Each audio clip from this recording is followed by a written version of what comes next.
Grand plaisir d'inviter ce soir Nicolas Adel, qui est un familier des conférences érémiques, qui est, pour rappel, maître de conférence en anthropologie à l'université Toulouse 2, Jean Jaurès. Et donc, Nicolas Adel va nous faire un petit rappel historique, un petit cadrage historique pour rappeler ce qu'est le patrimoine, cette notion de patrimoine culturel et immatériel, comment on en est arrivé à cette idée, pour ensuite l'illustrer avec deux exemples très concrets. Le premier que vous connaissez très bien, qui est le compagnonnage, et voir comment est-ce qu'il est devenu patrimoine culturel immatériel ici en France, dans notre pays. Et puis un second exemple, qui est un cas en cours finalement dans un processus de fabrique, que sont, peut-être vous connaissez, les fêtes de l'ours en Catalogne, qui sont donc dans un processus de tentative d'inscription au patrimoine culturel immatériel, que vous connaissez bien aussi, puisque vous suivez l'affaire de l'intérieur. Et M. Adel va illustrer ces exemples de photos. C'est pour ça qu'on a illustré, on a allumé l'écran. Et donc, comme d'habitude, vous pouvez lui poser toutes vos questions à l'issue de sa présentation. Merci de l'accueillir, merci à vous d'être avec nous ce soir et bonne conférence. Merci beaucoup Sophie.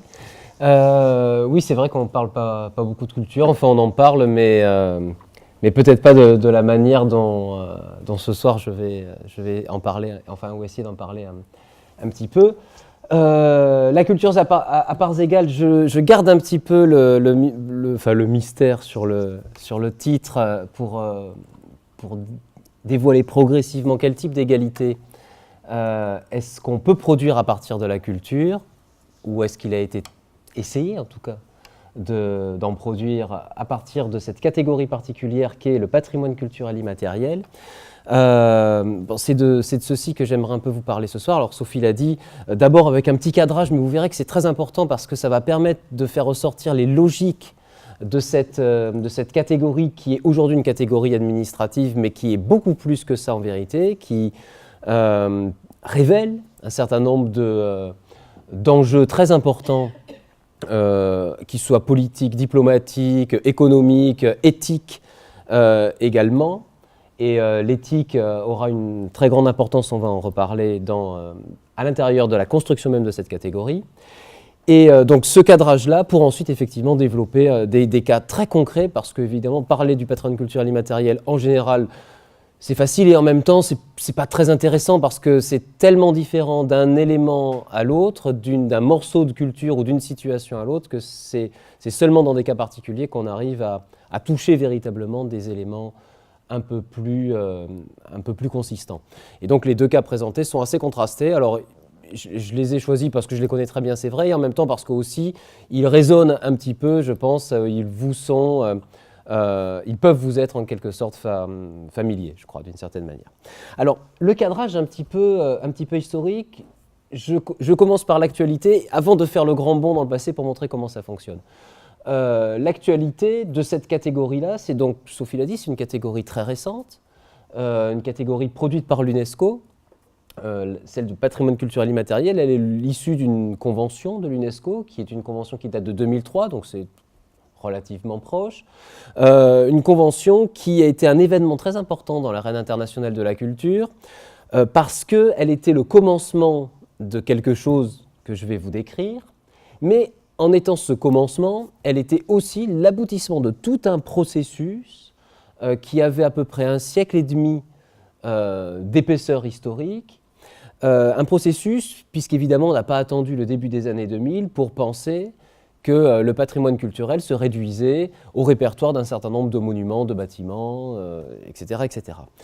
Ce qui fait que cette idée a émergé, c'est un peu ce que je voudrais vous montrer il y a environ un siècle et demi, et qu'elle s'est construite à partir de trois situations historiques ou de trois moments historiques qui partagent un même motif, c'est-à-dire qu'il y a une récurrence entre ces trois moments historiques qui ont contribué à la constitution de cette notion devenue catégorie administrative, devenue ensuite instrument diplomatique. C'est un petit peu ça l'idée que je voudrais développer dans ce premier moment.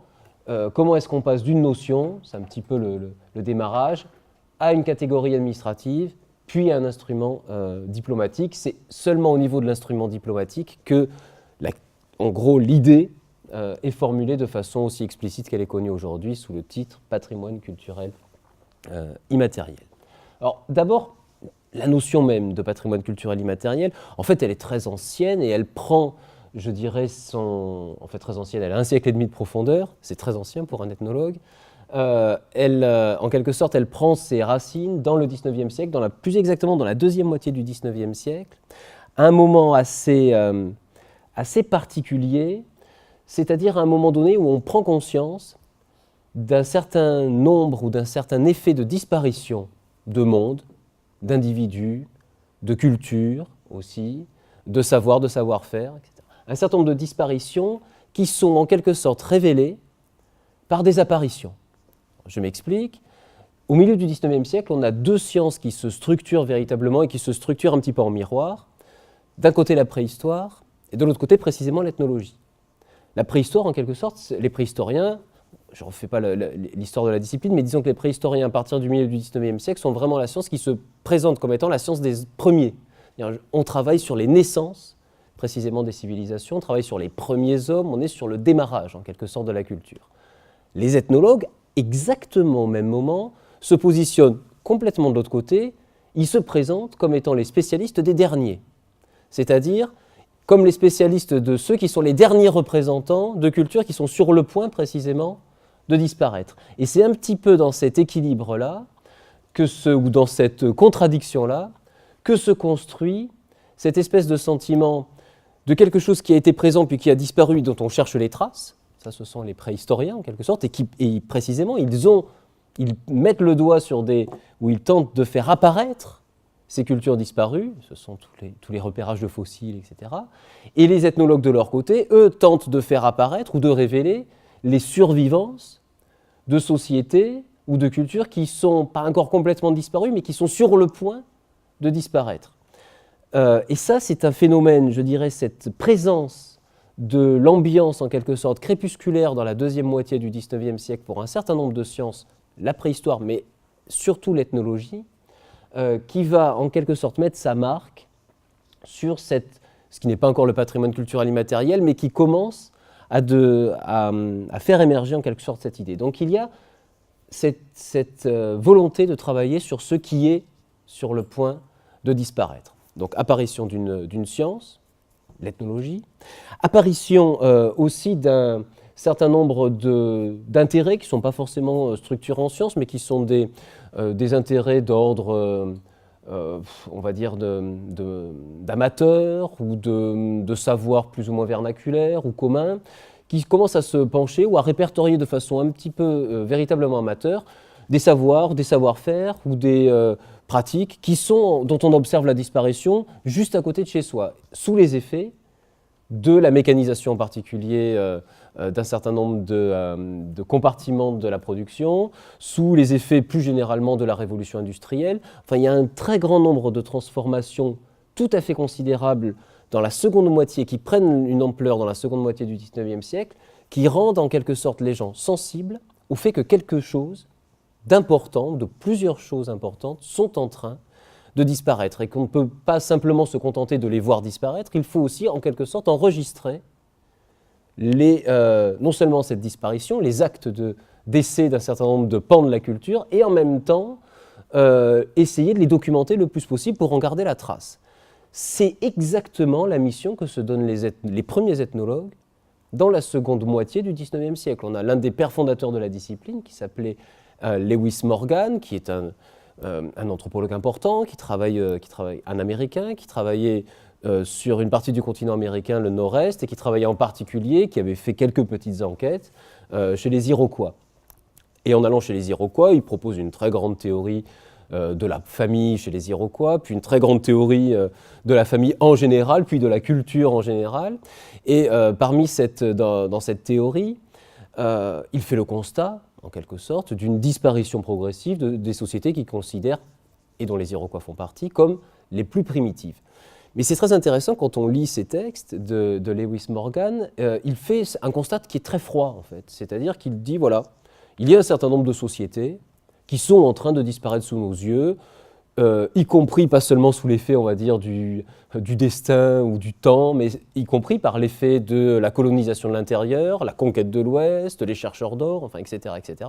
Et que ces effets de disparition, y compris provoqués volontaires et qu'on pourrait tout à fait contrôler, et sur lesquels ils pourraient alerter en quelque sorte la population, c'est pas du tout le discours qui tient, il dit simplement ces gens sont en train de disparaître, il faut documenter leur civilisation avant qu'elle ne disparaisse. Et il n'y a aucune préconisation, aucun protocole de sauvegarde. Alors, on n'est pas du tout dans ce registre-là, simplement il y a le constat d'une disparition qui va probablement avoir lieu et et dont on estime qu'il est important tout de même de l'enregistrer pour pas que son souvenir, en quelque sorte, s'efface définitivement. Alors, ça c'est une attitude particulière et c'est quelque chose de très, singulier dans le paysage des savoirs et des sciences dans la seconde moitié du XIXe siècle. L'ethnologie a vraiment une place complètement à part qui donne naissance ensuite, on verra tout au bout, à cette catégorie de patrimoine culturel immatériel. Place à part, pourquoi ? Parce que la totalité des savoirs constitués en sciences dans la seconde moitié du XIXe siècle sont des savoirs constitués en sciences dans une perspective qui est celle du progrès, c'est-à-dire il s'agit d'accompagner le progrès. C'est la sociologie, c'est aussi la géographie, bien sûr ce sont les sciences dites dures ou expérimentales, ce sont bien évidemment, ce sont aussi l'histoire, l'économie, etc., etc. L'histoire, quand vous regardez les chapitres des historiens de la seconde moitié du XIXe siècle, vous avez presque systématiquement, à la fin, un chapitre dit de prévision historique.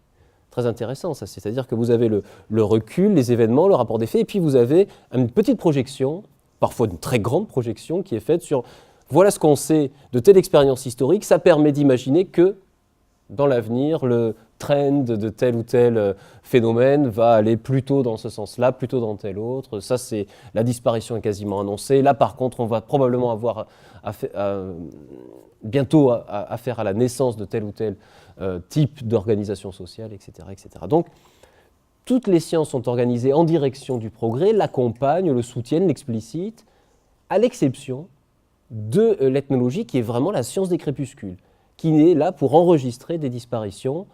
Son seul rapport, je dirais, en quelque sorte, à l'idéologie du progrès, c'est simplement de dire d'organiser les cultures les unes par rapport aux autres et de dire qu'il y en a certaines qui sont à des niveaux, on va dire, primitifs, d'autres à des niveaux barbares, d'autres à des niveaux plus ou moins civilisés, etc., qui est l'ambiance évolutionniste de l'époque. C'est le sacrifice, en quelque sorte, à l'ordre du progrès que font les ethnologues, mais c'est une science qui reste une science plutôt des crépuscules que d'accompagnement du progrès, de son explicitation.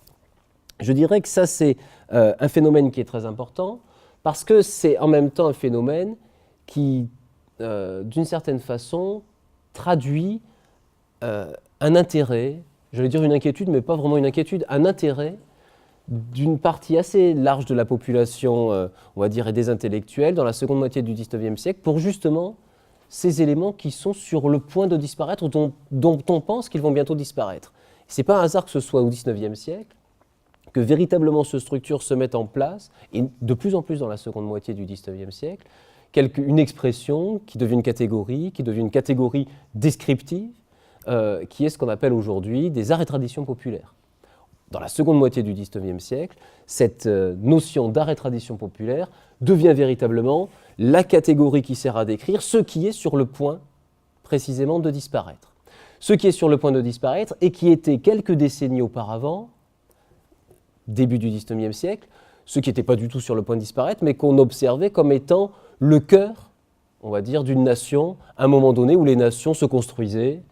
Alors là, je ne reviens pas sur cette période-là, mais à un moment donné, pour accompagner, on va dire, l'émergence d'un certain nombre de nationalismes et la construction même d'un certain nombre d'États-nations, le repérage d'art et traditions populaires ou de mœurs et coutumes identifiées comme spécifiquement nationales avait un certain pouvoir pour fabriquer de la cohérence, pour fabriquer de l'identité, pour fabriquer en particulier de l'identité culturelle. Ce pouvoir-là, en quelque sorte, se maintient mais est considéré comme étant menacé progressivement à mesure que le XIXe siècle avance. Menacé du fait même d'un certain nombre d'uniformisations qui sont observées tout au long du XIXe siècle, uniformisation des pratiques de production industrielle, uniformisation également de la culture, uniformisation des appréciations de l'art, enfin, etc., etc., etc.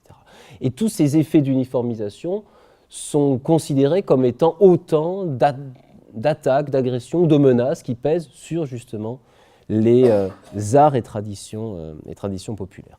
Bon, je ne détaille pas le registre, hein, là-dedans on repère, vous avez tout un tas de personnes, des folkloristes, mais pas seulement eux, hein, mais aussi des professionnels de certains domaines qui repèrent les chansons, les contes, les pratiques manuelles, etc., etc., etc. Je dirais que ça c'est le début de l'apparition de la notion, cette première moitié du XIXe siècle, jusqu'à la Première Guerre. On est dans cet état d'esprit-là. Il y a un tournant, c'est un peu un deuxième temps dans cette première partie en quelque sorte. Le deuxième temps, c'est le moment des années 20 et des années 30, après la Première Guerre mondiale. Là, on a notre motif disparition qui est maintenu, qui est même renforcé. L'effet Première Guerre en quelque sorte, avec cet effet de catastrophe, renforce en quelque sorte l'effet de disparition ou multiplie l'effet de disparition ressenti sur un certain nombre de pratiques sociales, de pratiques culturelles ou sur un certain nombre de savoirs. Et de fait, on devient de plus en plus soucieux de préserver, les débuts de préservation véritablement apparaissent à ce moment-là, les arts et traditions populaires.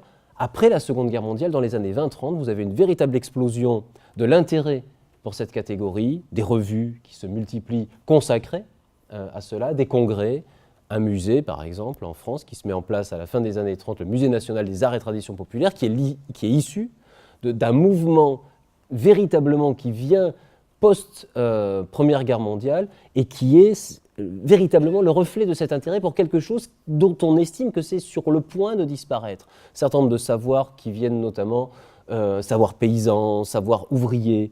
Donc intérêt pour ce folklore dont on estime qu'il disparaît, et en même temps, ça c'est la nouveauté, et en même temps, on commence à relever dans ces arts et traditions populaires une capacité du populaire, entre guillemets, à inventer ou à réinventer ces traditions, ou à produire du nouveau folklore, ce qui n'était pas du tout le cas à la fin du XIXe siècle, on n'avait pas du tout ce sentiment-là.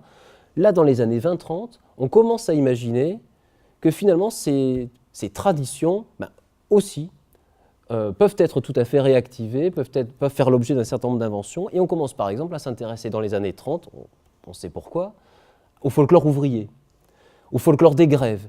On a des gens qui observent les grévistes en 1936 et qui disent tiens, ils font toujours la même chose. Il y a systématiquement le lever du drapeau, il y a systématiquement la mise en marche de telle manière, il y a systématiquement telle chanson qui est, etc. Puis il y a systématiquement le récit de la grève, enfin.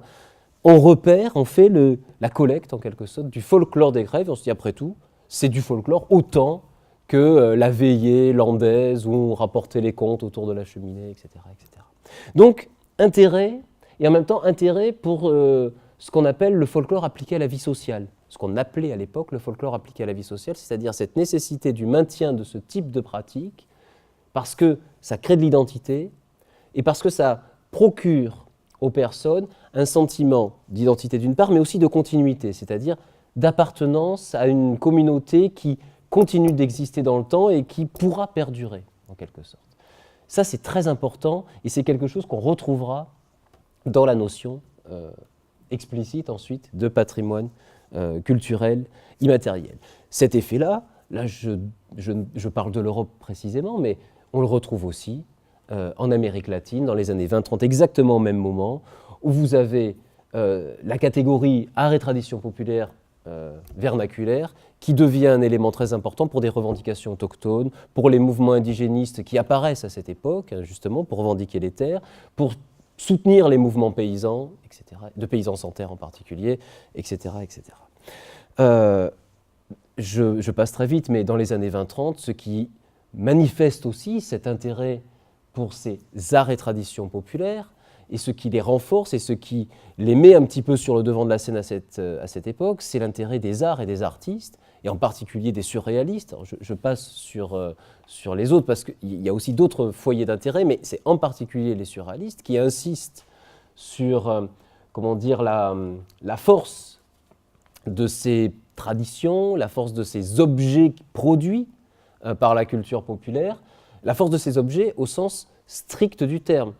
Vous avez les expériences de Breton, par exemple, avec les masques qu'il va collecter, enfin qu'il va faire collecter en Afrique ou dans le sud des États-Unis. Max Ernst qui va faire des expériences dans des maisons Kachina en revêtant un masque pour voir si le fait de porter le masque lui permet d'acquérir la puissance de la divinité que le masque est censé représenter pour acquérir un pouvoir de représentation supérieur à celui qu'il aurait sans le masque. Donc vous avez aussi les expériences surréalistes qui grandissent en quelque sorte l'intérêt général pour ces arts populaires et qui mettent l'accent sur l'immatériel, c'est-à-dire la force des objets, la force que les objets du populaire, cette force qu'ils contiennent et qu'il faut capter, et dont l'art justement a pour fonction de capter une partie de cette force des objets. C'est le moment des années 20-30. Le troisième moment, toujours dans ce premier aspect, je serai un peu plus rapide sur les autres, le troisième moment, c'est évidemment l'issue de la Seconde Guerre mondiale, années 50, années 60. Là, effectivement, le même motif revient, c'est à nouveau l'effet de disparition et l'effet de catastrophe, alors là, vraiment multiplié.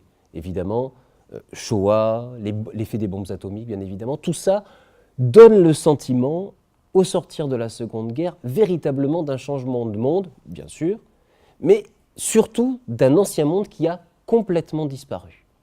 L'effet de disparition, là, il est gigantesque. Il est gigantesque parce que d'une part, il y a eu l'effet de la guerre et de ses différentes manifestations, les exterminations systématiques, etc. Mais il y a aussi les changements socio-économiques très importants des années 50 et des années 60, qui sont des effets d'extermination culturelle d'un certain nombre de couches de la société, telles que les paysans. C'est à ce moment-là, dans les années 50 et 60, que commence à apparaître l'idée de la fin des paysans. Fin des paysans qui se manifeste très concrètement pour l'essentiel de la société en France en particulier, avec un événement particulier qui est le procès Dominici. Pendant le procès Dominici, vous savez, c'est ce paysan qui est accusé d'avoir commis ce double meurtre. Enfin, il est à son procès et on se rend compte qu'on a besoin d'un interprète, que plutôt le juge, les avocats, le procureur, etc. ont besoin d'un interprète pour pouvoir comprendre le paysan, et ça rend très présent, très sensible en fait, l'écart des mondes et la disparition de ce monde qu'on n'est plus capable de comprendre d'une certaine façon. Donc l'effet de disparition, il prend pour la société française à mon avis, au moment du procès Dominici, une vraie présence en fait, en quelque sorte, et quelque chose se mobilise à partir de ce moment-là pour justement essayer de ne pas perdre complètement cette partie de la culture dont on est en train de prendre conscience que véritablement elle est menacée d'une disparition presque immédiate. C'est à ce moment-là aussi, j'y vois aucun effet du hasard dans les années 50 et 60, que s'invente en Europe, chez les intellectuels en France, en Italie, en Espagne en particulier, en Allemagne aussi, le concept de culture populaire. Avant, c'était quelque chose qui n'existait pas vraiment. Art et tradition populaire, ça existait, mais ce n'était pas conceptualisé comme aujourd'hui, ce qu'on entend par culture populaire qui se met en place dans ces années 50 et 60. De la même manière, c'est dans les années 50 et 60 seulement, alors qu'on a le sentiment que c'est quelque chose qui existe depuis toujours, que se met en place l'idée, ou le mot même, la conversion du mot patrimoine, dans le sens qu'on entend ensuite de patrimoine culturel immatériel. Jusque dans les années 50, patrimoine, ça ne s'utilise quasiment pas accolé avec patrimoine culturel. Vous n'allez quasiment jamais le trouver dans ce sens-là. Vous allez le trouver évidemment dans le vocabulaire des études notariales, transmettre son patrimoine, etc. Mais c'est uniquement à partir des années 50 que ce mot va prendre essentiellement dans le sens commun ou dans le vocabulaire commun le sens qu'il a aujourd'hui, actuellement. Et parce qu'avant on parlait donc plutôt de tradition, de monument, de coutume. Et l'apparition du mot patrimoine, c'est en même temps l'apparition de quelque chose qui va avec le patrimoine toujours aujourd'hui, c'est l'idée de la sauvegarde. C'est parce qu'on fait apparaître le sentiment ou la nécessité d'une sauvegarde que, en gros, on invente l'outil conceptuel pour penser en même temps la notion et sa sauvegarde, c'est l'idée de patrimoine. C'est exactement pour cette raison-là que le concept apparaît à ce moment-là. Et ce n'est pas du tout un hasard aussi, et je crois qu'il n'y a pas aucune coïncidence dans ce moment-là, que ce soit les pays les plus touchés en quelque sorte par les effets de disparition de catastrophes, et un en particulier le Japon, du fait même des deux attentats atomiques, si vous voulez, en 1945, qui a porté le plus sa réflexion sur cette catégorie de patrimoine culturel, sur une réflexion pour penser sa continuité malgré la rupture, en quelque sorte, pour penser, pour aller au-delà, en quelque sorte, de la disparition. C'est le Japon qui, véritablement, dès les années 50, se met à inventer à peu près tous les outils intellectuels avec lesquels l'UNESCO a travaillé depuis ce moment-là pour jusqu'à produire la catégorie de patrimoine culturel immatériel. Dès les années 50, par exemple, le Japon invente un outil qui va continuer, qui va avoir beaucoup de succès, qu'on va reprendre en France sous un autre terme. C'est la catégorie de trésor humain vivant. Trésor humain vivant au Japon, ce sont en quelque sorte des gens qu'on identifie, dont on pense ou dont l'État japonais, le ministère de la Culture au Japon pense qu'ils sont les derniers, ou quasiment les derniers, à posséder des compétences particulières, tel savoir-faire de la dentelle, tel savoir-faire d'un maître charpentier, tel savoir-faire, tel locuteur de telle langue, tel dernier danseur de ceci. On repère les derniers, c'est ça, on est toujours sur la question des derniers, on repère les derniers.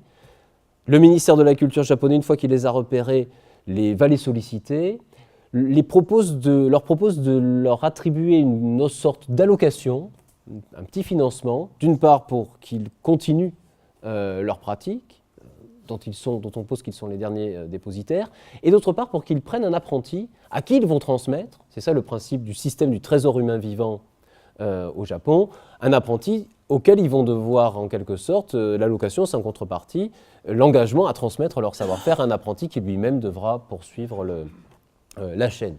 D'une certaine façon, ce système-là, il a eu beaucoup de succès parce qu'il s'est diffusé dans un certain nombre d'États. Il est arrivé en France assez tardivement, dans les années 90 et 2000, où il s'est structuré dans un système qu'on appelle aujourd'hui le système des maîtres d'art et de leurs élèves, qui est une réplique presque terme à terme de ce système inventé un demi-siècle plus tôt au Japon. Et vous avez aujourd'hui un petit succès de ces maîtres d'art en France, où vous avez quelque chose comme 150 métiers, ou 150 savoir-faire, on va dire plutôt, qui sont représentés par des maîtres et par des élèves qui vivent un moment particulier de transmission de savoir et qui s'inscrivent complètement dans cette sauvegarde à tout prix face, en quelque sorte, à la menace de la disparition. Et c'est ce premier moment, là, vous voyez, ces trois moments, cette disparition de plusieurs manières, de guerre, des révolutions industrielles auparavant, qui aboutissent pendant les années 60 et disons au début des années 70, à la production de catégories administratives qu'on connaît. Donc c'est un point sur lequel je n'insiste pas. Simplement, la première convention sur le patrimoine mondial de l'UNESCO date de 72, parce que le plus facile dans un premier temps, c'est évidemment de patrimonialiser en quelque sorte. On commence par la nature ou la quasi-nature, les grands monuments aussi, parce que c'est le plus simple pour organiser des processus en quelque sorte ou des protocoles de sauvegarde. Mais parallèlement, l'idée d'immatériel, ou l'idée de patrimoine culturel immatériel, poursuit sa route sans toujours encore avoir ce label-là, mais en prenant en France un nom tout à fait propre, pour le coup, au système français, mais qui va avoir beaucoup de succès en Europe ensuite, mais à l'image, en quelque sorte, du modèle français, c'est la catégorie de patrimoine ethnologique, qui s'organise. Parce que l'ethnologie est considérée comme étant le savoir scientifique qui est le plus à même d'expliciter, de produire, de renseigner ce type de patrimoine culturel immatériel. Donc le patrimoine ethnologique, c'est une notion qui se met en place entre la fin des années 70 et qui a beaucoup de succès dans les années 80. Vous avez au ministère de la Culture une mission patrimoine ethnologique qui se met en place en 1980, dévolue au repérage de ce type de patrimoine-là, qui peut être beaucoup de choses, qui peut être à la fois des savoir-faire de métiers traditionnels, qui peut être aussi des savoirs naturalistes populaires, c'est-à-dire on va aller repérer les paysans qui connaissent le nom de tel et tel type de plantes et leurs effets dans tel et tel type de circonstances, qui s'occupent du bétail de telle et telle manière. Ça peut être aussi les anciennes façons de fabriquer, je ne sais trop, le fromage, enfin, etc., etc., etc. Ce moment-là, ce moment des années 80, là aussi, c'est un moment où non seulement la catégorie de patrimoine ethnologique se met en place et accompagne toute une réflexion un peu plus générale dans les années 80 sur les identités culturelles. Les identités culturelles qui accompagnent là aussi des processus politiques qui sont de plusieurs niveaux, mais qui sont, pour le dire rapidement, la construction culturelle de l'Europe en l'occurrence.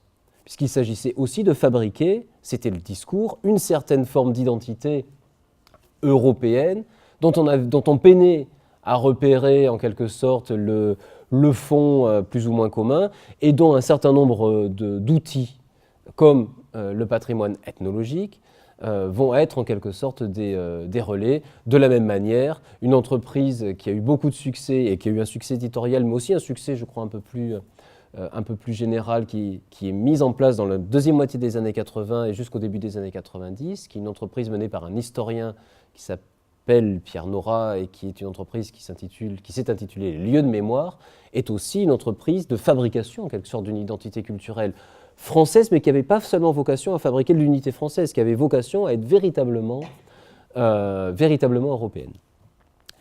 Les lieux de mémoire, ce n'était pas seulement des lieux, hein, c'était aussi ça pouvait être tout à fait des objets, ça pouvait être des idées, ça pouvait être la République, le Tour de France, des chansons, un livre, La recherche du temps perdu, par exemple, etc. Ce travail-là, dans les années 80, qui se mène donc en Europe, qui est une réflexion aussi sur les identités culturelles, se fait parallèlement à la réflexion qui se poursuit du côté des pays asiatiques et du Japon en particulier, sur justement l'idée des trésors humains vivants, du patrimoine culturel. Comment est-ce que ce patrimoine culturel survit à des disparitions catastrophiques ?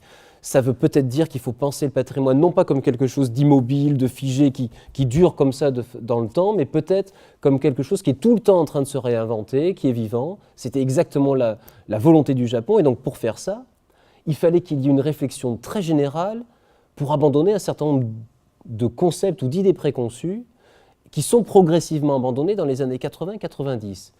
Des idées qui sont abandonnées, c'est par exemple, c'était un peu en germe, je vous l'ai dit, dans les années 30, l'idée qu'une tradition, c'est quelque chose qui ne bouge pas dans le temps. Donc, dans les années 80, on a une grande réflexion du côté, on va dire, des pays asiatiques et du côté des États-Unis aussi, sur les traditions inventées, l'invention des traditions permanentes, en quelque sorte. Une réflexion dans cet ordre-là. Une réflexion aussi sur la question de l'authenticité. C'est quoi l'authenticité ? Est-ce qu'on a besoin de l'authenticité pour faire du patrimoine ? Est-ce que tout ce qui est considéré comme du patrimoine doit nécessairement être authentique ? Donc il y a toute une réflexion qui est conduite là-dessus, et on a un certain nombre de conventions, de congrès qui sont organisés justement pour dire l'authenticité n'est pas la fin du patrimoine, n'est pas l'objet du, etc. On assiste aussi, on fait des études, on fait un certain nombre de travaux, et les ethnologues en particulier, sur les réactivations, en quelque sorte, de fêtes traditionnelles. On se met à constater que dans les années 70 et 80, on invente, parfois purement et simplement, ou on fait comme si on redécouvrait des carnavals, des fêtes de la Saint-Jean, enfin je parle pour la France, mais ceci véritablement en Europe et dans le monde d'une façon beaucoup plus générale. Et véritablement ce qui ressort de ces années 80-90, c'est que tout le monde se met à peu près d'accord sur le fait que le patrimoine, ce n'est pas du tout ce qui est immobile, c'est au contraire ce qui mobilise les gens. Le patrimoine, c'est ce qui mobilise les gens, et apparaît à ce moment-là l'idée que finalement, si on veut repérer ce qui fait patrimoine pour les individus, il faut repérer les émotions patrimoniales. Les émotions patrimoniales, c'est quelque chose qui a eu beaucoup d'importance dans les années 90. Émotion au double sens du terme, c'est-à-dire le fait que la destruction, par exemple, d'un monument, d'une pratique, sa disparition, va susciter chez un certain nombre d'acteurs de vives réactions, de résistance, de lutte, des mobilisations, des manifestations. Et le deuxième, qui revient au premier sens du mot émotion, c'est-à-dire le fait que c'est un mouvement, en fait. C'est un mouvement d'une population, c'est le sens que ça avait au XVIIIe siècle. Et c'est véritablement ça, une émotion patrimoniale, c'est-à-dire l'idée qu'il y a une mobilisation qui se fait pour défendre ce qui est, pour nous, du patrimoine. Et alors, ce qui est intéressant, c'est que ce phénomène-là a eu en quelque sorte, justement à Toulouse, une espèce de manifestation tout à fait emblématique, très révélatrice, assez unique même, d'une certaine façon, dans le pays, même si on en a eu d'autres exemples en Europe en particulier. C'est le moment, le projet qui s'est réalisé, de dérestauration de Saint-Cernin. Je ne sais pas si vous voyez ce moment-là dans les années 80, où on avait le bâtiment donc, de la basilique Saint-Cernin, et puis il y avait eu ces restaurations faites du temps de Viollet-le-Duc, au XIXe siècle, qui avaient mis des petits éléments néo-gothiques sur la basilique. Dans les années 80, Le ministère de la Culture entame toute une réflexion avec un architecte très connu qui s'appelait Yves Boiret, qui est mandaté, missionné, qui fait un projet pour la basilique Saint-Cernin à Toulouse, en disant voilà, je veux redonner au monument l'aspect qu'il avait en fait à l'origine, c'est-à-dire il faut qu'il retrouve son art roman, et donc il faut enlever les ajouts faits de façon intempestive en quelque sorte par Viollet-le-Duc, qui sont ces ajouts un peu néo-gothiques. Et au moment où le projet se met en place, où les travaux commencent véritablement à se faire, la grande manifestation des intellectuels de l'université d'ailleurs, vous avez des historiens de l'art qui se mobilisent, puis toute la population qui fait véritablement une mobilisation contre le projet de l'architecte, contre les ouvriers qui sont en train de travailler, avec des slogans « La basilique est vivante »,« Touche pas à mon Saint-Cernin », et qui aboutissent véritablement à l'occupation du monument par des gens, enfin ils ne sont pas dedans mais ils sont juste sur le parvis devant, ils occupent le monument en disant interdiction de toucher au monument c'est toucher en quelque sorte à notre identité, avec un argument qui est on s'oppose à la dérestauration de Saint-Cernin comme on s'opposerait, je cite, à l'implantation d'une centrale nucléaire. Donc, vous voyez jusqu'où ça va, en quelque sorte, l'émotion suscitée par la modification du bâtiment, alors même que cette modification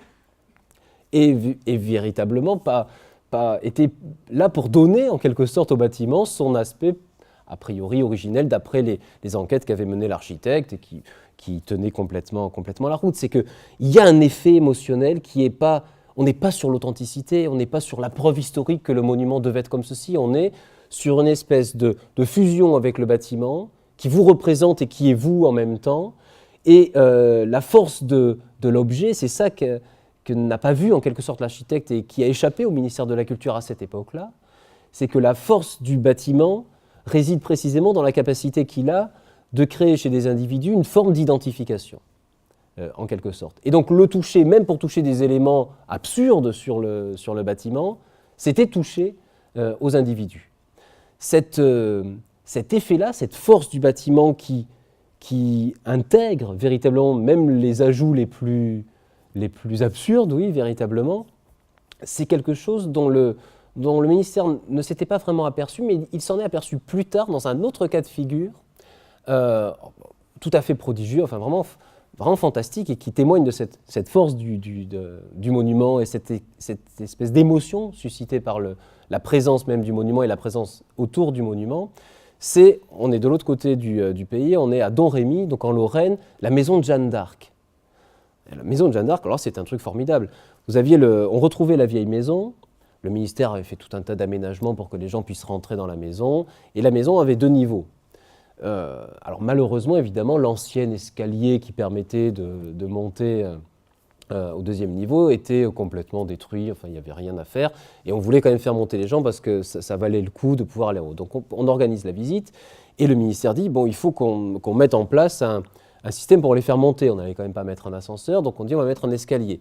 Mais on veille à ne pas mettre, on dit il faut bien faire attention, ne pas faire croire, pour ne pas prendre les gens pour des idiots, que l'escalier qu'on a fabriqué dans les années 90, c'est vraiment l'escalier d'époque, etc. On veut surtout leurrer personne. Donc on dit, on va faire l'escalier le plus moderne possible, en contreplaqué, vraiment impossible à confondre avec un escalier d'origine. Et on fait ça.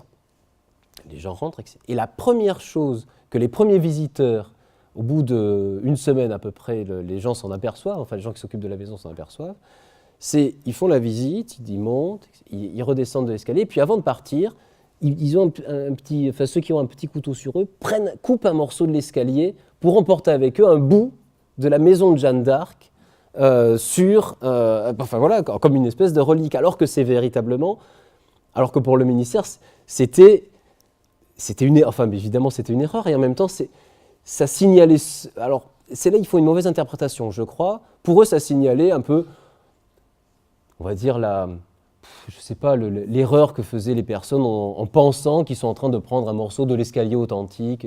En fait, je crois que c'est pas du tout ça. C'est qu'ils arrivent dans la maison, que les personnes véritablement arrivent dans la maison, et qu'ils s'aperçoivent très bien du fait qu'il y a ce qui est véritablement d'époque, entre guillemets, et ce qui ne l'est pas. Et c'est précisément ce qui n'est pas d'époque qu'ils se permettent de toucher, parce que le reste est complètement interdit. Donc ils ne prennent, et ça montre que justement ils ont tout à fait compris le truc, ils ne prennent que, en quelque sorte, ce qui est prenable parce que précisément ça n'a pas d'intérêt, parce que ça n'est pas un monument historique, parce que, etc., etc. Mais en même temps, c'était là. Et comme c'était là, ça sert à signaler la présence du bâtiment pour soi, le fait qu'on était aussi présent, ça a la même fonction que le fait de dessiner son nom sur tel monument, comme on pouvait le faire à une certaine époque. Donc, c'est aussi une affaire assez compliquée que ces enjeux identitaires, en quelque sorte, qui sont associés à ça. Ces micro-cas, la maison de Jeanne d'Arc, la basilique Saint-Cernin, c'est des cas qui sont évidemment qui nous sont propres, je dirais, mais qui en même temps relèvent ou révèlent des logiques très générales, internationales, qui sont assez identiques dans leurs enjeux, même si les enjeux sont très différentes, sont très considérables. C'est la même période, dans les années 80 et 90, où l'on rencontre les grandes revendications sur les autochtonies, sur les citoyennetés, sur les États plurinationaux, je pense en particulier en Amérique latine, qui s'appuient exactement sur la culture pour, en quelque sorte, revendiquer une citoyenneté politique, pour revendiquer des propriétés foncières. Et on a le même calendrier de la culture et du politique au niveau international qui se suit dans les années 80, 90 et 2000. C'est en 82, donc les années où justement on réfléchit sur ces catégories de la culture, du patrimoine ethnologique, etc., c'est à ce moment-là que l'ONU met en place le premier groupe de travail pour réfléchir à la question des droits des peuples autochtones. C'est entre 1995 et 2004 que l'ONU institue la décennie des populations autochtones, au moment même où justement on commence à réfléchir sur les cultures autochtones comme moyen de revendiquer des droits et une citoyenneté. C'est en 2007, on est très proche de l'UNESCO et 2003, c'est en 2007 qu'on a la fameuse ou la très grande déclaration des Nations Unies sur les droits des peuples autochtones, les droits à l'autodétermination, etc., etc. Et la culture va vraiment servir pour des revendications politiques. C'est là qu'elle devient véritablement un instrument diplomatique. C'est là le troisième moment, si vous voulez. Instrument diplomatique pour des revendications, donc bien sûr politiques, territoriales, économiques, intellectuelles aussi. Il y a aussi des enjeux de brevets sur des propriétés de savoir intellectuelles en particulier. Et donc on a tous ces débats qui, en quelque sorte, s'entrecroisent, s'entremêlent. Et il n'y a à nouveau aucun hasard dans le fait que cette convention pour le patrimoine culturel immatériel, qui donc est mise en place à l'UNESCO en 2003, connaisse deux grandes vagues de ratification. 2006, la France ratifie en 2006, et 2008, où beaucoup d'autres États ratifient en 2008. Et entre les deux, la déclaration de l'ONU sur les droits des peuples autochtones. Là, il y a vraiment une concomitance qui n'est absolument pas du tout le fait du hasard. Et je crois que justement, le patrimoine culturel immatériel est devenu cet instrument diplomatique pour fabriquer en quelque sorte, et c'était son argument pour l'UNESCO, pour fabriquer une sorte d'égalité qu'on n'avait pas, enfin qu'on avait insuffisamment du point de vue de la culture, pensait-on. C'est ça la culture à parts égales en quelque sorte. L'idée c'était quoi ? C'était de rééquilibrer, l'argument de l'UNESCO c'était ça, il faut absolument rééquilibrer la carte du patrimoine mondial. Le patrimoine mondial, quand on en prenait la carte avec la Convention de 1972 et qu'on prenait cette carte en 2000, on la regardait et on voyait quasiment 90% des éléments inscrits au patrimoine mondial dans les pays du Nord et rien dans les pays du Sud. Il fallait équilibrer en quelque sorte cette carte. Et il fallait l'équilibrer d'autant plus qu'il y avait la pression des peuples autochtones qui réclamaient cette égalité politique, mais qui devait passer par la reconnaissance d'abord d'une culture. C'était ça en même temps. Les deux marchaient en quelque sorte ensemble. Donc rééquilibrer la carte du patrimoine, d'une part, et puis rééquilibrer à l'intérieur de cette carte les acteurs responsables de l'identification et de la sauvegarde et de la protection du patrimoine. Rééquilibrer les acteurs, c'était quoi ? C'était dire, quand on est dans une communauté, qu'elle soit nationale ou autre, il faut cesser, en quelque sorte, de faire confiance aux acteurs institutionnels pour repérer la totalité des éléments patrimoniaux de la communauté ou de l'État en question. Il faut par exemple cesser de faire confiance au ministère de la Culture en Australie pour qu'il soit capable, lui, de repérer la totalité de ce qui est la culture australienne. Il faut renverser l'expertise, Renverser l'expertise, ça veut dire qu'il faut demander directement aux communautés d'identifier ce qui, pour elles, fait patrimoine. C'était ça l'enjeu aussi de cette convention pour le patrimoine culturel immatériel, le renversement en quelque sorte de l'expertise. Renversement de l'expertise, ça impliquait quelque chose qui va être très très compliqué à gérer. On va le voir sur cette affaire en quelque sorte d'UNESCO. Ce qui va être très compliqué à gérer, c'est la participation des communautés. Pour l'UNESCO, le patrimoine culturel immatériel, ça n'existe qu'à la condition que les communautés concernées par ce patrimoine participent concrètement à sa mise en œuvre, à sa sauvegarde, à sa connaissance, etc., etc. Et là, ça va être quelque chose, il faut le voir dans des cas particuliers, on va le voir, d'assez compliqué à gérer. Ce que je propose, c'est de justement voir comment ça marche à partir de deux cas assez concrets, puisque le patrimoine culturel immatériel, c'est jamais que de la fabrique, en quelque sorte, de patrimoine culturel immatériel, c'est fabriquer de la culture à partir de situations concrètes ou à partir de cas très concrets.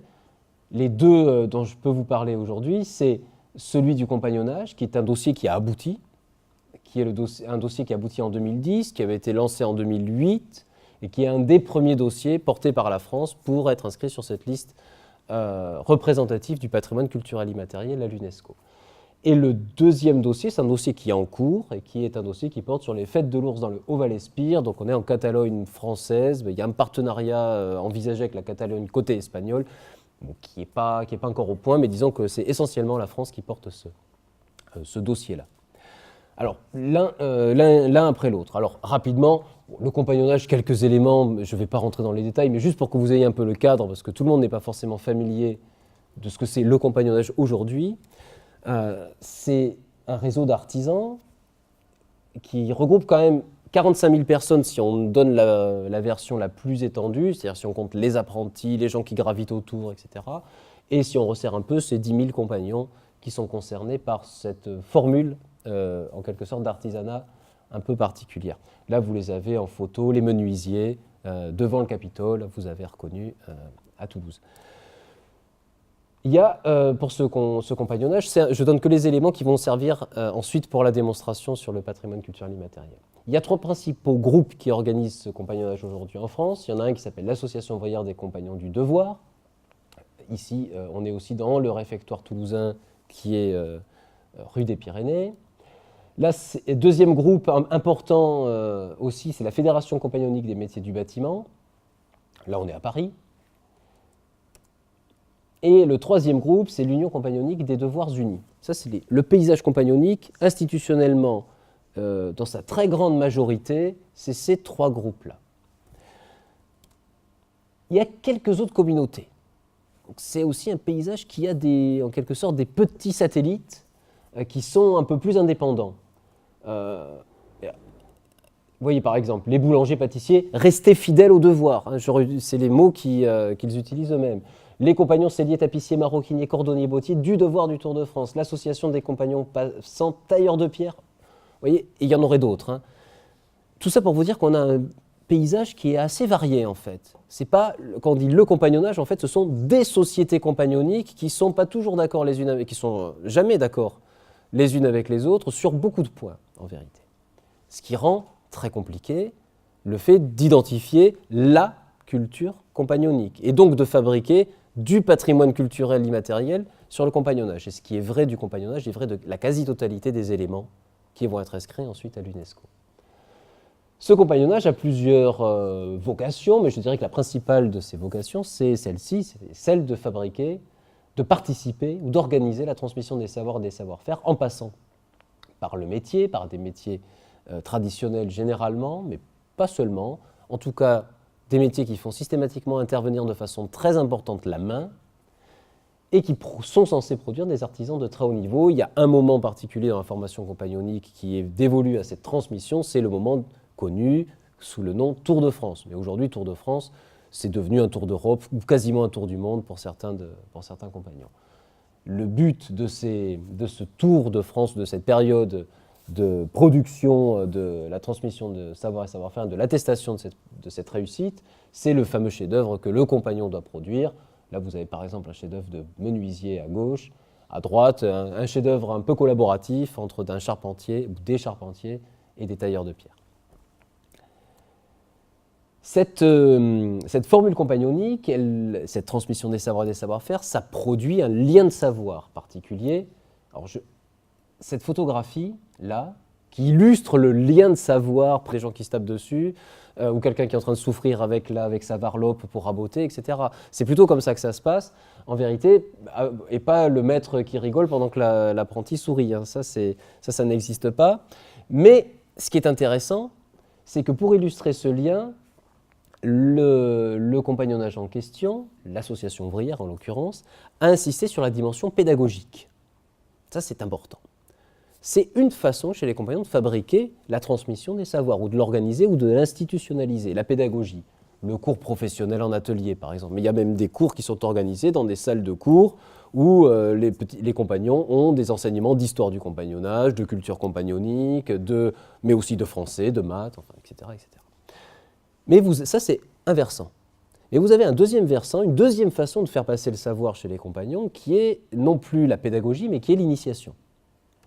L'initiation, c'est le fait que dans le compagnonnage, dans la formule compagnonique actuelle, vous avez une des dernières sociétés qui est ni cachée, ni secrète, ni rien du tout, très officielle, qui pratique en son sein, qui associe à la pédagogie des rituels d'initiation qui vous font progresser de la même manière, qui vous font progresser, mais justement d'une manière un petit peu différente que l'enseignement pédagogique, qui vous donne une nouvelle identité, qui vous donne un nouveau nom, qui vous assigne de nouvelles fonctions, etc. Mais pour le compagnon, c'est aussi important l'un que l'autre, en quelque sorte. C'est-à-dire vous ne pouvez pas devenir un très bon artisan malgré tout le savoir que vous aurez pu acquérir dans les cours, sur les chantiers, etc., si vous n'avez pas passé l'initiation. Et cette conviction est tellement ancrée qu'effectivement, le très bon artisan qui échoue à arriver jusqu'à l'initiation est tellement convaincu en quelque sorte qu'il ne sera pas le bon artisan, le très bon artisan qu'il devrait être, qu'il devient effectivement un artisan modeste, correct, mais pas forcément aussi excellent qu'il pense pouvoir l'être s'il avait seulement pu passer cette initiation. Ce compagnonnage, ensuite, produit en quelque sorte à l'origine est à l'origine d'un projet de patrimonialisation, donc l'association ouvrière. Ce sont eux qui lancent en quelque sorte l'idée qu'il faudrait, sans doute, penser à cette nouvelle catégorie qui vient d'apparaître et que la France vient de ratifier. En 2007, ils commencent à y réfléchir. Est-ce que ça ne vaudrait pas le coup qu'on soit inscrit sur cette liste représentative de l'UNESCO ? Et puis, ils font une petite lettre au ministère de la Culture. On serait intéressé par. La lettre, on ne sait pas ce qu'elle devient, disparaît, personne ne répond, ça visiblement ça n'intéresse personne. Enfin, ça n'intéresse personne, sauf que le ministère de la Culture, quelques mois après, en l'occurrence me sollicite et me dit ça serait quand même bien que le compagnonnage soit ou fasse partie de la liste représentative de l'UNESCO au titre de la France, patrimoine sous le label patrimoine culturel immatériel. Visiblement, il y avait deux initiatives de volonté qui se sont croisées mais qui ne se sont pas rencontrées et qui se sont croisées en quelque sorte sur un livre que j'avais fait à cette époque. Et puisque les gens se disaient le patrimoine culturel immatériel, c'est le patrimoine ethnologique, est-ce qu'il existe une ethnologie des compagnons ? Oui, on a de la chance, en plus le livre vient de sortir, donc peut-être qu'il y a quelque chose à faire avec ça. Ce qui fait qu'on se met à réfléchir à un dossier. Comment est-ce qu'on fabrique cette culture compagnonique et comment est-ce que les compagnons participent à cette fabrication ? Qui écrit le dossier ? Parce qu'il faut écrire un dossier à un moment donné. On est plusieurs, il y a plusieurs voix qui apparaissent. L'anthropologue, alors l'anthropologue c'est moi. L'anthropologue, qu'est-ce qu'il fait quand il veut parler de culture compagnonique ? Il fait son boulot d'anthropologue, c'est-à-dire il dit moi ce sur quoi je veux insister, c'est la question de l'intimité culturelle, c'est-à-dire ce que les compagnons font sans avoir besoin de dire qu'ils le font et qu'ils partagent ensemble sans avoir besoin de l'expliciter en quelque sorte. C'est ça la culture, on va dire la moins réfléchie, la plus spontanée en quelque sorte, la plus authentique peut-être si on veut. C'était ce que je voulais montrer. Le ministère de la Culture, avec son service mission ethnologie, c'était pas du tout ça qu'ils voulaient montrer en vérité. Eux, ce qu'ils voulaient montrer, c'était au contraire l'idée que la culture, c'est quelque chose qui passe d'une génération à une autre. Pour que ça passe, il faut des institutions de transfert. Et donc, il faut mettre l'accent sur les médiateurs, sur les médiations, sur, au contraire, tout ce que j'avais, moi, passé, en quelque sorte, sous silence. Puisque j'ai dit, c'est le spontané, donc la culture, c'est contagieux, donc ça n'a pas besoin de se transmettre, c'est là, en quelque sorte. Et eux, c'est exactement l'inverse. La culture, ça doit passer par des institutions qui l'identifient pour la faire passer à quelqu'un, comme si c'était un objet, en quelque sorte. Et les compagnons, alors eux, c'était formidable, c'est la première fois qu'ils avaient en quelque sorte un lieu, un moment, pour identifier, pour pouvoir parler entre eux de la culture compagnonique. Jusque-là, c'était quelque chose qui n'existait absolument pas dans leur vocabulaire. Ils parlaient de nos traditions, nos règles, mais c'était toujours au pluriel, et c'était toujours pour se distinguer les uns des autres. Et là, c'était la première fois qu'ils se mettaient autour du table pour parler éventuellement ce qui pouvait les rapprocher. Donc, vous voyez le travail qu'il y avait à accomplir pour fabriquer un dossier sur, en quelque sorte, le compagnonnage. Ce qui fait qu'on avait affaire à des polyphonies, je suis gentil, en fait c'était une vraie cacophonie parce que personne ne se comprenait. Il y avait le niveau de l'UNESCO, là-haut, la polyphonie externe, qui voyait de très très loin tout ça, qui voulait de la diversité culturelle et qui, pour fabriquer cette diversité culturelle un petit peu harmonieuse, voulait que chaque élément soit très cohérent. Si on parle du compagnonnage, on parle d'une seule voix.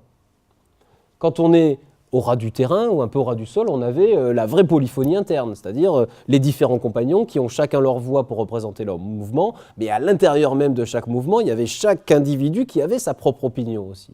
C'était très compliqué à gérer, mais en même temps, les compagnons étaient très conscients du fait qu'il fallait qu'ils diminuent leur division interne pour que leur dossier soit entendable par l'UNESCO.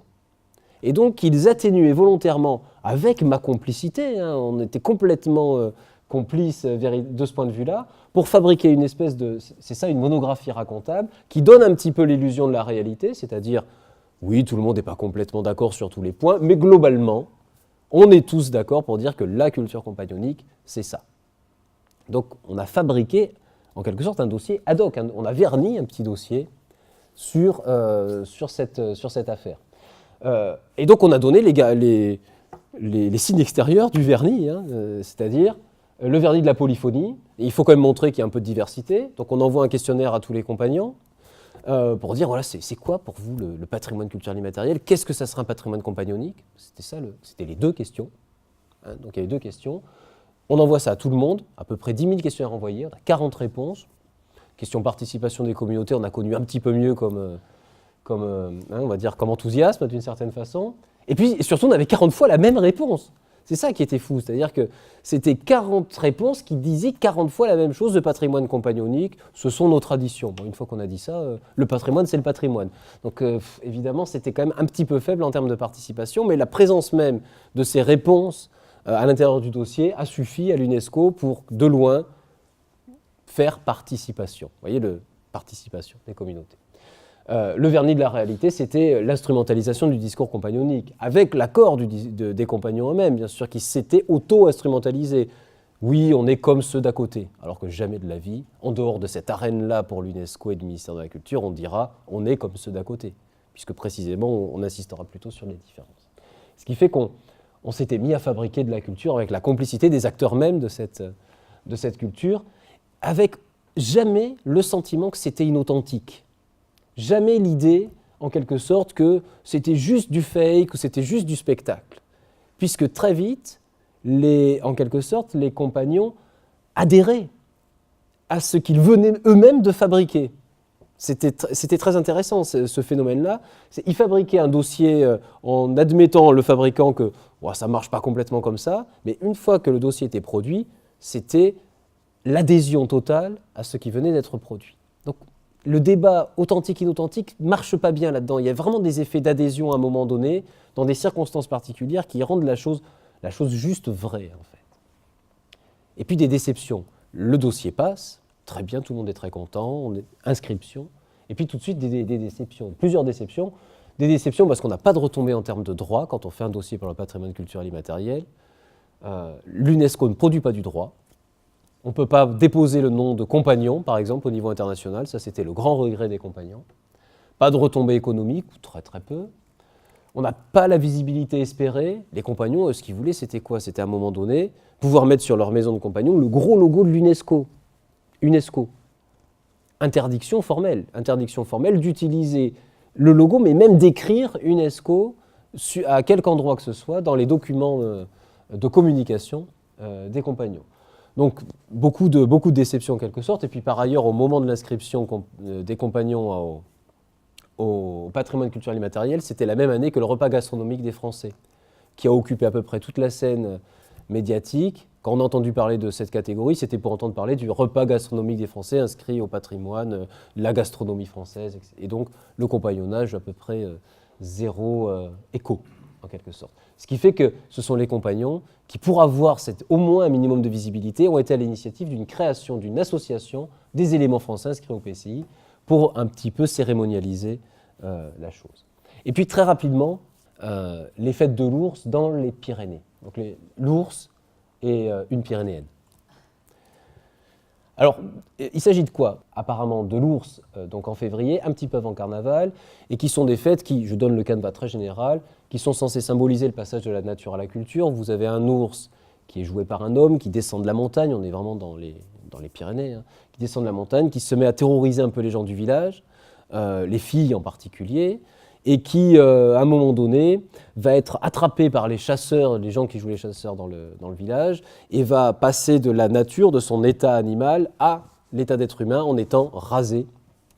Le rasage de l'ours, c'est ça. C'est une cérémonie, on a enchaîné l'ours là sur une chaise, et vous avez des gens qui dansent autour de lui, et qui vont le raser symboliquement pour le faire accéder à l'humanité. Et donc il abandonne son comportement bestial, c'est-à-dire on ne s'empare pas des filles de cette façon-là, on ne terrorise pas les gens comme ça, etc., etc. Vous remarquez d'ailleurs que la foule qu'il y a autour de cette cérémonie du rasage de l'ours, on est dans des villages, on est dans 3 villages, vous allez le voir, qui ont 500 habitants pour le plus peuplé. Donc à ce moment-là, on a des villages qui ne sont vraiment pas adaptés pour recevoir en fait les milliers de personnes, puisque c'est ça, qui viennent assister au déroulement d'un certain nombre de cérémonies, en particulier au déroulement du rasage de l'ours. Mais la fête de l'ours, et c'est ça qui est intéressant, ce sont, comme pour les compagnons, ce sont 3 fêtes différentes, d'une certaine façon. Une fête, il y a 3 villages qui sont concernés, un village qui s'appelle Prats de Moyo, où vous avez les ours qui sont de cette façon-là, en quelque sorte, joués par des jeunes, généralement des jeunes rugbyman ou des jeunes pompiers, des gens un peu costauds, qui sont avec des peaux de mouton, ont complètement ritualisé leur transformation en ours dans une partie haute du village vers un fort, enfin bon, bref, et qui descendent ensuite attaquer le village, provoquer les gens, les mâchurer, c'est-à-dire leur mettre du noir sur le visage, et si vous êtes mâchuré, ça veut dire que l'ours vous reconnaît comme un membre de la communauté. Si vous ne l'êtes pas, c'est que vous êtes à l'extérieur, donc c'est très important d'avoir peur de l'ours et en même temps d'être assez prêt pour vous faire quand même toucher. Et donc il y a un jeu avec la peur en même temps qui est très intéressant dans ces fêtes. Deuxième village, c'est Saint-Laurent-de-Cerdan. Alors là, c'est plus du tout le même ours, hein, vous voyez, donc on a le même noir, mais en même temps, vous avez la vraie peau d'ours. Donc, et d'ailleurs, ils sont très contents à Saint-Laurent de dire qu'ils ont la vraie peau d'ours par rapport aux 2 autres, puisque le 3e, c'est Arles-sur-Tech. Alors là, ça ressemble quasiment pas à un ours, en fait, hein, les villages d'à côté disent que c'est plutôt un requin, un petit peu pour se moquer du personnage. Eux sont très contents de leur masque un peu particulier, porté de cette façon-là. Comment est-ce qu'on fait quand on a 3 villages aussi différents, avec 3 ours aussi différents, pour fabriquer la fête? Jusqu'à une période récente, on avait tous les 3 à la même date, c'était la date de sortie de l'ours, donc c'était à la même date qu'on faisait la même fête en même temps. Donc évidemment, ça n'aidait pas forcément, ça renforçait la question de la compétition, du conflit, etc. Depuis qu'on est rentré dans la course pour l'UNESCO, puisque c'est comme ça qu'ils disent, la course pour l'UNESCO, ils soulignent ours dans course, enfin bon, bref, les anciens conflits de date ont disparu. Et donc chacun, à tour de rôle, prend un week-end en février pour organiser la fête et on tourne. Première façon. Deuxième façon, on provoque des discussions publiques à l'intérieur de chaque village et entre les villages, pour réfléchir avec des érudits locaux, avec des anthropologues aussi, pour fabriquer le scénario fête de l'ours. Troisième chose, on invente des rituels qui font commun. Il n'y avait aucune communication, puis on invente un rituel. Alors là, qui a même pas 10 ans, et qui est la transmission de la patte de l'ours. Tiens, c'est Arles-sur-Tech qui a la patte de l'ours aujourd'hui, c'est toi qui ouvriras les fêtes de l'ours cette année. Et puis la pâte se transmet d'un village à l'autre tous les ans avec une petite cérémonie organisée, avec une espèce de vraie pâte, enfin dans un coffret, etc., qui est inventée ad hoc, en quelque sorte, justement pour fabriquer cette unité. Et puis, dernier élément quand même, comme il y a vraiment beaucoup d'écart entre ces fêtes, on présente à l'UNESCO un dossier dans lequel on va insister sur l'importance des différences. On est sur un patrimoine vivant, chacun a son interprétation de la fête, chaque acteur, chaque village. Donc il y a une unité, c'est vrai, qu'on a plus ou moins fabriquée pour l'occasion, mais il y a aussi des différences qui sont très importantes, en quelque sorte, et dont il faut tenir compte. Et on fabrique des documents de communication de ce genre-là. C'est un montage incomplet, où vous avez au milieu Prats-des-Molliots, Arles-sur-Tech, et puis Saint-Laurent-de-Cerdan, les différents bâtiments qui représentent chacun des villages derrière. Et puis les problèmes se multiplient en quelque sorte. Se multiplient, la touristification. Le fait même d'avoir fait beaucoup de communication sur on est en course pour l'UNESCO a attiré beaucoup de monde. Et ça perturbe significativement toutes les fêtes. Ça perturbe notamment celle de Prats, mais surtout celle de Saint-Laurent-de-Cerdan. C'est vraiment un village où vous avez des toutes petites rues, et quand l'ours court comme ça pour attraper les gens, faire peur, remonter la foule, etc. On est sur des rues où les gens sont tellement serrés les uns contre les autres qu'il y a tous les ans des accidents. Parfois très graves, parfois pas graves du tout, mais ce sont des fêtes qui sont assez violentes en fait, mais dont la violence était assez admise en quelque sorte par les gens du village qui se sont habitués, qui savent tomber, qui savent se laisser faire. Quand l'ours vous attrape, vous laissez faire, vous tombez, et puis tout se passe bien. Mais quand vous venez en spectateur complètement profane et que vous attendez pas à ce que vous allez vivre en quelque sorte, et que vous faites attraper par quelqu'un dont vous ne savez pas trop ce qu'il va vous faire, vous résistez un peu, et puis là, vous pouvez vous faire très très mal, et donc il y a des accidents, et donc vous avez régulièrement, et donc vous avez désormais des affiches dans plusieurs villages qui disent « Attention, le spectateur de cette fête n'existe pas. Vous êtes forcément, en étant là, un acteur de la fête. Donc vous devez en accepter un certain nombre de règles, et y compris le fait de se laisser faire, enfin voilà. Donc c'est quand même très très particulier, et ça c'est un discours qui est très difficilement tentable au niveau de l'UNESCO. Les enjeux économiques, deuxième élément, apparaissent aussi. Et quand il y a du monde qui arrive, vous avez une explosion complète des possibilités d'hébergement, de la restauration. Donc il y a des enjeux économiques très importants qui apparaissent et qui rendent aussi un peu conflictuelle la situation. Et puis vous avez des querelles d'ancienneté, d'authenticité. C'est-à-dire que le fait même d'avoir mis ces fêtes en présence et en commun fait que malgré tout, les érudits de chacun des villages se mobilisent pour dire oui, bon, il y a des différences, mais notre fête, elle est plus ancienne, plus authentique, plus dans l'UNESCO. Alors là, c'est par exemple le débat, quelle va être la bonne fête ? C'est quoi la bonne fête parmi les trois ? Est-ce que c'est celle qui va respecter les règles éthiques de l'UNESCO, par exemple ? Qui va éviter qu'il y ait justement tous ces problèmes de débordement festif, qui est cette violence qui faisait partie même de la fête, d'une certaine façon. De ces simulations de violence faites aux femmes, puisque l'ours, l'idée c'est quand même qu'il aille agresser les femmes, d'une certaine façon, avant de retrouver son humanité, pour retrouver en quelque sorte un comportement sexuel normal vis-à-vis des jeunes filles du village, mais qui jouent le jeu parce qu'elles sont là précisément pour jouer le jeu d'une certaine façon. Donc. Mais en même temps, est-ce qu'on peut mettre au patrimoine culturel immatériel de l'humanité de l'UNESCO des traditions qui, manifestement, mettent font de la vraie discrimination sexuelle en quelque sorte. Et puis on a des comportements qui sont quand même violents, et en particulier vis-à-vis des femmes. Mais ça, en même temps, ce sont les plus traditionnels. Ou est-ce qu'au contraire, il faut mettre comme bonne fête celle qui va corriger ces traditions ? Est-ce qu'il faut mettre celle qui va justement faire en sorte d'avoir policé sa fête ? Est-ce qu'il faut, ou alors mettre celle qui pense carrément le changement, c'est-à-dire qui non seulement a éliminé la discrimination, les violences, etc., mais qui a introduit des choses qui n'existaient pas du tout, c'est-à-dire des groupes de femmes qui vont jouer des contre-ours en quelque sorte, voire organiser une petite fête des enfants, alors que les enfants étaient absolument complètement absents de ces fêtes, c'était comme les femmes un peu les victimes, on leur faisait peur, enfin il fallait jouer avec la peur. Et là, vous avez à Arles-sur-Tech, par exemple, l'introduction d'une fête des enfants qui joue à faire les petits ours, etc., et qui s'entraînent à faire l'ours de façon un peu polissée à l'intérieur. Et en particulier, à Arles-sur-Tech, très développé de ce point de vue-là. Tous ces problèmes-là ne sont pas résolus. Tous ces problèmes-là ne sont pas résolus parce qu'il y a des problèmes il y a des problèmes de morale, évidemment. Des problèmes de morale dans cette affaire, et l'UNESCO en est conscient. Et l'UNESCO est conscient du fait qu'il est de temps en temps obligé d'accepter la petite polyphonie interne et les discours internes. Il en est conscient, par exemple, dans le cas du compagnonnage. Je termine là-dessus. Dans le cas du compagnonnage, on avait fini le dossier, tout le monde était très content, on le donne à l'UNESCO, et il nous revient en disant ouais, tout ça c'est très très bien, il y a juste un petit problème, c'est que vous ne parlez pas des femmes, et visiblement, d'après ce qu'on comprend du dossier, le compagnonnage interdit aux femmes de se présenter au rite d'initiation, ce qui était tout à fait vrai, ce sont des rites strictement masculins. Et donc, de fait, le retour de l'UNESCO, c'était, puisque c'est comme ça, vous êtes en quelque sorte en faute vis-à-vis de l'article Tartampion du droit du travail international, qui dit que vous ne devez pas refuser la mixité au travail, en quelque sorte.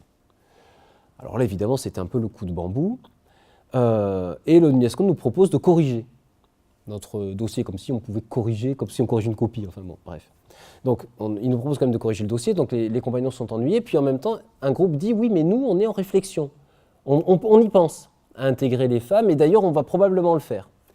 Et de fait, ils l'ont fait, depuis, et on a fait une réponse à l'UNESCO en disant, voilà, un groupe est en réflexion, va sans doute bientôt le faire, et les autres sont en train d'y penser. Bon, ils sont toujours en train d'y penser, mais ils sont en train d'y penser. Ça a suffi. Mais c'était quand même curieux de voir l'UNESCO demander à une communauté de manifester ses traditions et en même temps de leur demander d'être en quelque sorte en conformité avec la réglementation internationale la plus actuelle. C'était quand même très compliqué. Et pour les fêtes de l'ours, ça sera probablement encore plus compliqué pour ces questions de discrimination, ces questions de violence à l'intérieur de la fête, d'accidents possibles, enfin il y a des débordements, c'est vrai, réguliers. Peut-être que là, on a une polyphonie trop dissonante qui va obliger probablement les acteurs de ces fêtes de l'ours à abandonner sans doute en quelque sorte la candidature ou à ce qu'une seule des fêtes se porte candidate et probablement celle qui est la plus UNESCO-isée, et ça serait sans doute celle d'Arsultec, qui joue le rôle du patrimoine vivant, de la transformation permanente de la fête, l'intégration des enfants, des femmes, etc. Mais tout ça, c'est encore un chantier, on en saura plus peut-être dans 1 an ou 2. Merci.